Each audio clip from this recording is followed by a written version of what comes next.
بسم اللہ الرحمن الرحیم۔ صرف 5 منٹ کا مدرسہ قرآن و حدیث کی روشنی میں 203واں دن 23 رجب المرجب۔ نمبر 1، اسلامی تاریخ۔ حضرت جعفر ابن ابی طالب رضی اللہ تعالی عنہ۔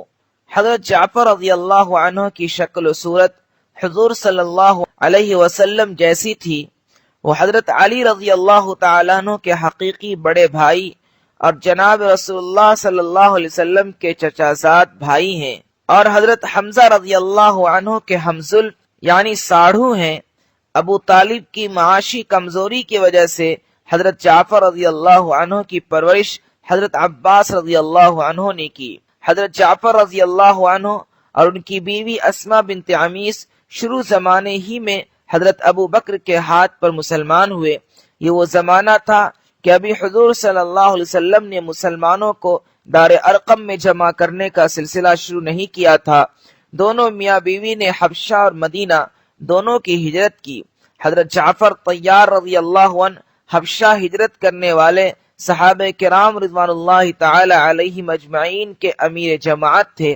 حبشہ کی ہجرت کے موقع پر آپ ہی نے نجاشی کے دربار میں ایسی پر اثر تقریر کی کہ بادشاہ کے دل میں اسلام کی حقانیت بیٹھ گئی، اور اس نے مسلمانوں کے ساتھ اعزاز و اکرام کا معاملہ فرمایا، اور کفار مکہ کے وفد کو ذلت کے ساتھ مکہ واپس ہونا پڑا۔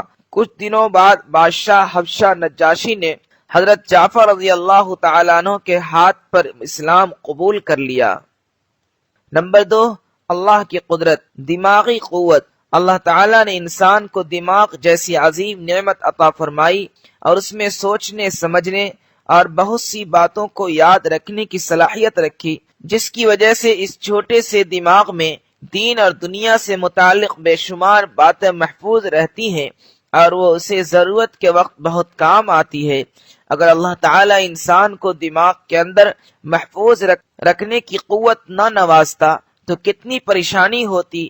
واقعی اللہ تعالیٰ نے اپنی قدرت سے دماغ میں سوچنے، سمجھنے اور یاد رکھنے کی قوت پیدا فرما کر انسان پر بڑا احسان فرمایا ہے۔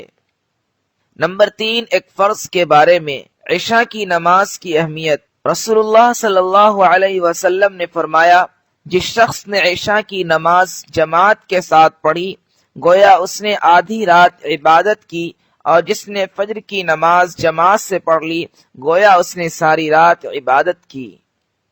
نمبر 4، ایک سنت کے بارے میں، کھانے میں عیب نہ لگانا۔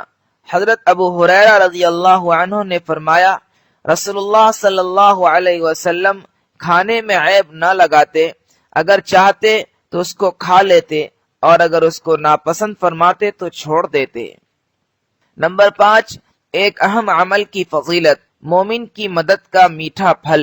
رسول اللہ صلی اللہ علیہ وسلم نے فرمایا، جو شخص کسی مومن کو بھوک کے وقت کھانا کھلائے اللہ تعالیٰ اس کو قیامت کے دن جنت کے پھلوں میں سے کھلائے گا، اور جو شخص کسی مومن کو پیاس کے وقت پانی پلائے تو اللہ تعالیٰ اس کو خالص شراب پلائے گا، اور جو شخص کسی مومن کو کپڑے نہ ہونے کے وقت کپڑے پہنائے گا تو اللہ تعالیٰ جنت کے سبز کپڑے پہنائے گا۔ نمبر 6، ایک گناہ کے بارے میں، جیوتش کی باتوں پر یقین کرنا۔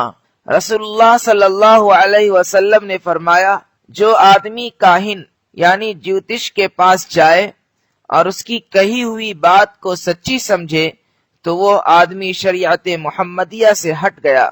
فائدہ، کسی کاہن یعنی جیوتش کے پاس جا کر آئندہ کی باتیں معلوم کرنا اور اس پر یقین کرنا ناجائز اور حرام ہے، مسلمانوں کو اس سے بچنا چاہیے۔ نمبر 7، دنیا کے بارے میں، لوگوں کا دنیا کی فکر کرنا۔ رسول اللہ صلی اللہ علیہ وسلم نے فرمایا، آخر زمانے میں ایک قوم ایسی ہوگی جو مسجدوں میں حلقے لگا کر بیٹھے گی اور ان کے سامنے دنیا ہوگی یعنی دنیا کا تذکرہ، اور اسی کی فکر میں منہمک ہوں گے، تو تم ایسے لوگوں کے ساتھ نہ بیٹھنا، اس لیے کہ اللہ تعالیٰ کو ایسے لوگوں کی کوئی ضرورت نہیں۔ نمبر 8، آخرت کے بارے میں، اہل جنت کا اکرام۔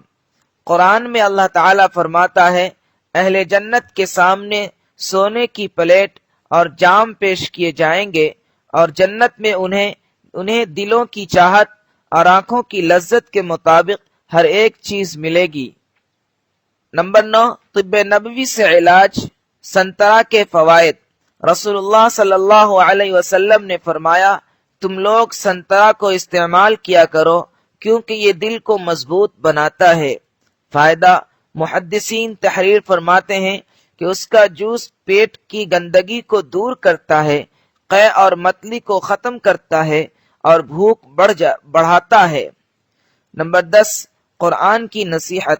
قرآن میں اللہ تعالیٰ فرماتا ہے، یتیم کے مال کے قریب بھی مت جاؤ مگر ایسے طریقے سے جو شرعی طور پر درست ہو، یہاں تک کہ وہ اپنی جوانی کی منزل کو پہنچ جائے، اور ناپ تول انصاف سے پورا کرو، اور ہم کسی شخص کو اس کی طاقت سے زیادہ عمل کرنے کا حکم نہیں دیتے۔